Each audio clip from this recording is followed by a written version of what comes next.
Cindy Crago says having a basic income helped her pay for medications that aren't covered and gave her the freedom to drive her car more often. Roseborg Brewster says it allowed her to visit her children and eat better food. Others in Lindsay, a test site for the Ontario Basic Income Pilot Project, say it meant they could afford cable TV, or buy a few plants for their garden.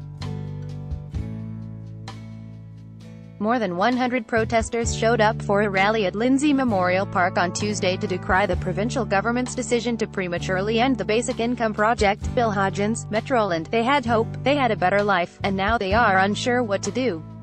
They were among more than 100 people who turned up at a rally at Lindsay Memorial Park on Tuesday to protest the Ford government's cancellation of the program. Some of the protesters were on scooters, some were using oxygen tanks. Many waved signs. They all shouted, "Bring back basic income," and jeered the "Buck a beer" announcement made earlier in the day by the Conservatives to bring back lower legal beer prices. Article continued. Bello, in July 30th, the Ford government announced it was scrapping the previous Liberal government's basic income pilot program midway through its 3-year trial. Launched in 2016, the program ran in 3 test communities in Ontario, including Lindsay, where about 2,000 people signed up. The pilot provided single participants $17,000 annually and couples $24,000, roughly double the standard welfare rates, to see if the money improved their chances of finding better jobs, housing, health and nutrition. The Liberals budgeted $50 million per year for the program.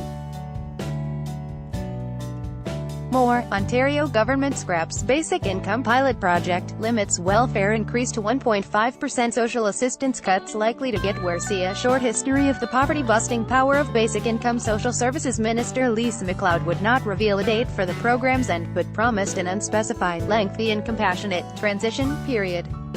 To date, the ministry has confirmed that payments will continue into September. Borg Brewster told Kawartha Lakes this week she was on the Ontario Disability Support Program before she signed on to the Basic Income Program. At one time she made $65,000 per year working 3 jobs to raise her family before she became ill in 2013 and could no longer work.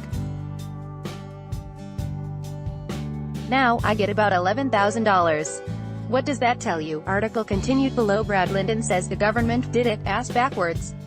He says the minimum wage hike implemented last January meant businesses cut hours and staff, leaving us worse off. Linden said the government would be better to raise minimum wage so people are making about $35,000 or so a year.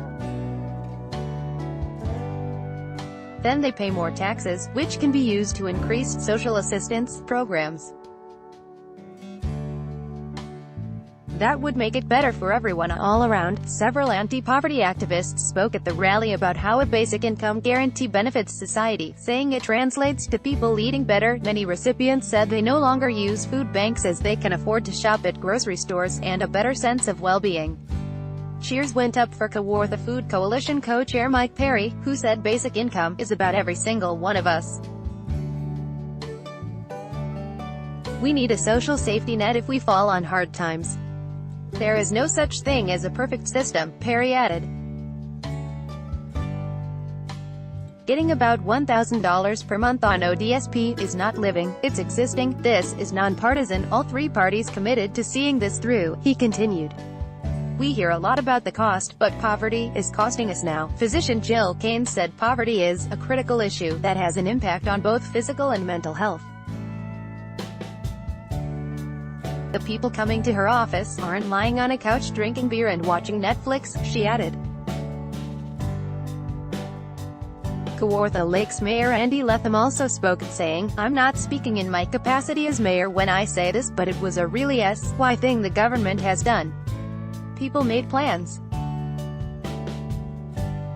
Our provincial government should be better than that. He said he would be speaking to Haliburton, Kawartha Lakes Brock MPP Laurie Scott and making her aware of how people feel.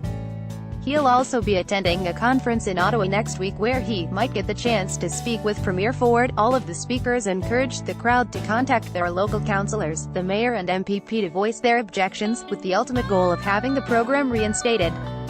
until all of the data is collected. In an interview last week, advocate Linda De Silva paused when asked if she ever gave any thought as to what might happen once the 3-year basic income pilot program ended. "I'm not sure any of us looked that far ahead," she said.